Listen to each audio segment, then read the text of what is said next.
Welcome to Put a Word on It, a podcast presented by Men of Valor. In each episode, we're going to talk with a different man, but each one with a unique journey from brokenness to freedom. I'm your host, Rudy Kalis. I spent over 40 years as a TV sportscaster, then retired and joined the Men of Valor program as a volunteer. So join the conversation. Reconciling men to God, their families, and society.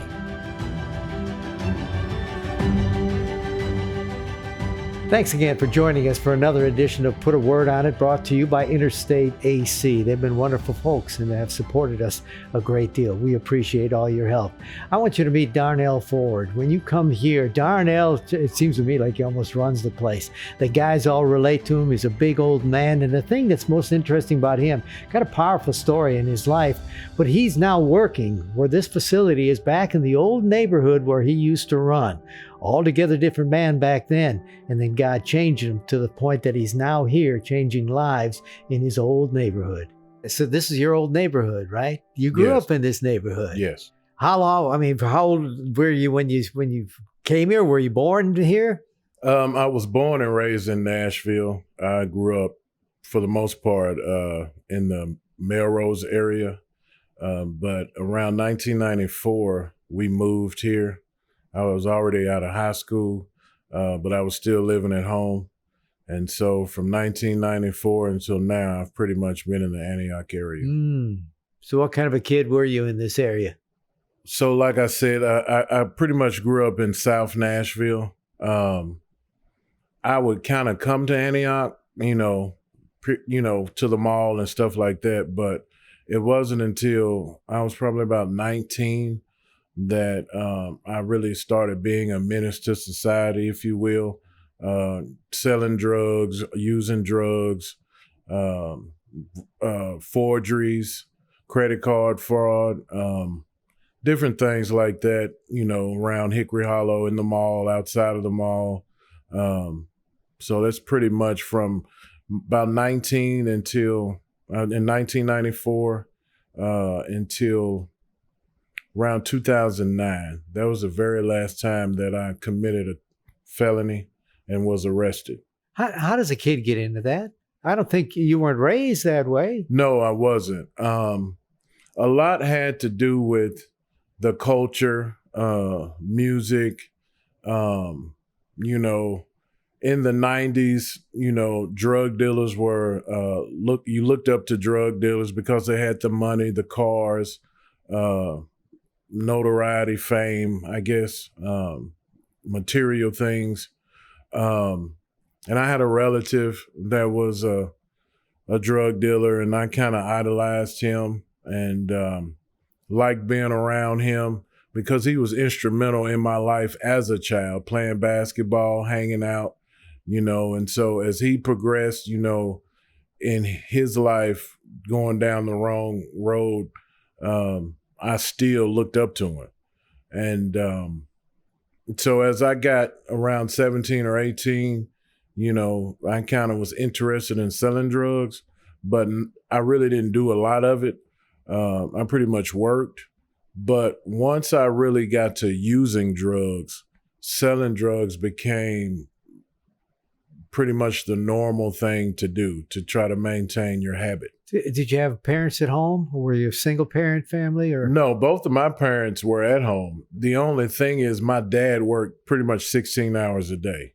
And at times my mother worked 16 hours a day. So me being the oldest in the household, I was kind of the one that, babysat my brothers and did a lot of the things that adults were supposed to do. But you're doing wrong, right? Or do you not? I knew I was doing wrong. And so that's why I would kind of waver in and out. I would try to do it, but I was like, I can't do this. I got 2 jobs. I was 18 with 2 jobs. But, at 18 and I didn't go to college, I started going to clubs and so I started kind of spiraling just out of control, smoking marijuana, getting laid off from a job. So I spent more time hanging out And so it just, one thing led to another. And, the crowds kind of change, from high school. You start hanging around people that are kind of doing the same thing that you're doing. So smoking weed, drinking, partying, and then, it just escalated. It went to using cocaine. I found myself being around other people doing different things. And if, there's this old saying, if you stay in a barbershop long enough, you're bound to get a haircut. And so that's typically how it happened. What finally got you in prison? So my first time going to prison was 1997. I actually caught a drug charge in Wilson County, just a small 2-year sentence. They wasn't even trying to get me. They were getting someone else. And I just so happened was the guy that took the drugs to them. They were my drugs, but I took them to the informant, and I caught a 2-year sentence. And I wound up violating that with another set of felonies. And so instead of serving my time in the county jail bond in Wilson County sent me to prison on a 2-year sentence. Well, what finally gets you to the point of saying, man, this ain't right. This ain't a way to live? I was in and out off and on. I was in and out of church off and on. I actually was saved in 1997. I came to know the Lord, started reading his word, and but I just couldn't, I just, really what it was, I was saved, but my mind wasn't renewed. And so, I kept having this longing to go back to the very same things that got me in trouble in the first place. And it was 2009. I had just been released from Williamson County Jail. I was out on Thanksgiving Day, actually. And that following Saturday, I was rearrested with 5 new charges right here in Antioch at the Target. It's no longer a Target, but the old Target in Antioch.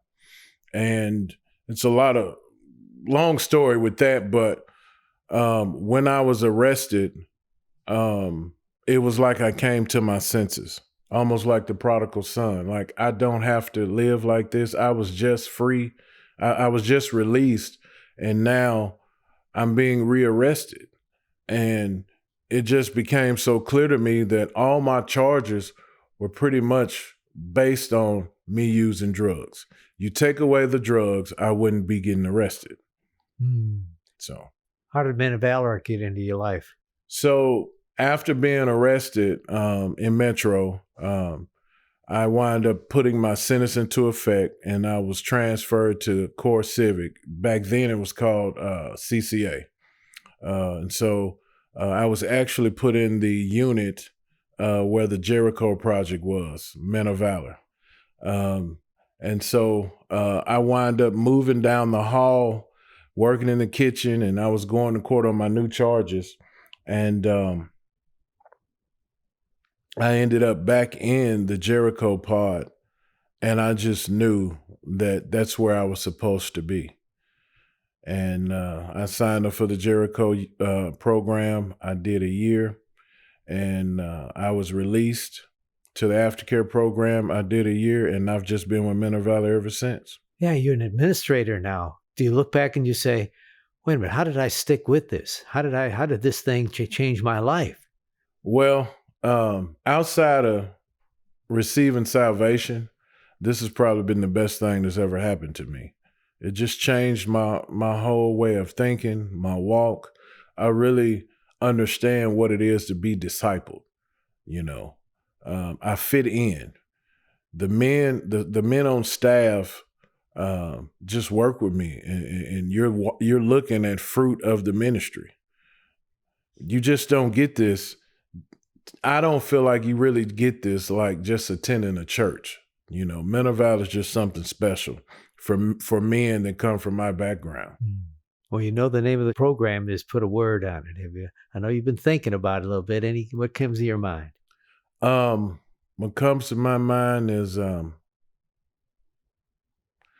we're transformed by the renewing of our mind. It took men coming alongside me to help me see things from a different perspective.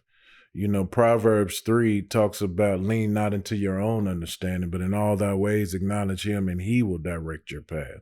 I come to realize that my best thinking got me 11 felony convictions. You know, I come to realize that my best thinking kept me on drugs. And so I try not to lean on my own understanding anymore. And you got to see a man to be a man. So Right. you've been around men. You like the idea now of putting yourself up there and saying, look, I'm transformed. I'm a man of faith. You guys can do it too. Mhm. Is that important to you? Yes, it's very important. I actually get to give back in the very communities that I took from. In the words of Carl Carlson, now I've become a giver instead of a taker. Well, you sure are a giver. You're a pleasure to be around. Thanks. Thank you. Really enjoyed that time with Darnell. So let me put a word on it from what I saw. I like the word transform because that's what happens to us. We become a new man inside. God changes all of that. I like how he said you become a giver instead of a taker. It's interesting, as a Christian, you have to die in order to live. It's such an odd sort of situation that people don't understand. But that's what it means to be transformed. And now he's transforming the lives that are here at this facility. Thanks for joining us. Join us again next time as we put a word on it.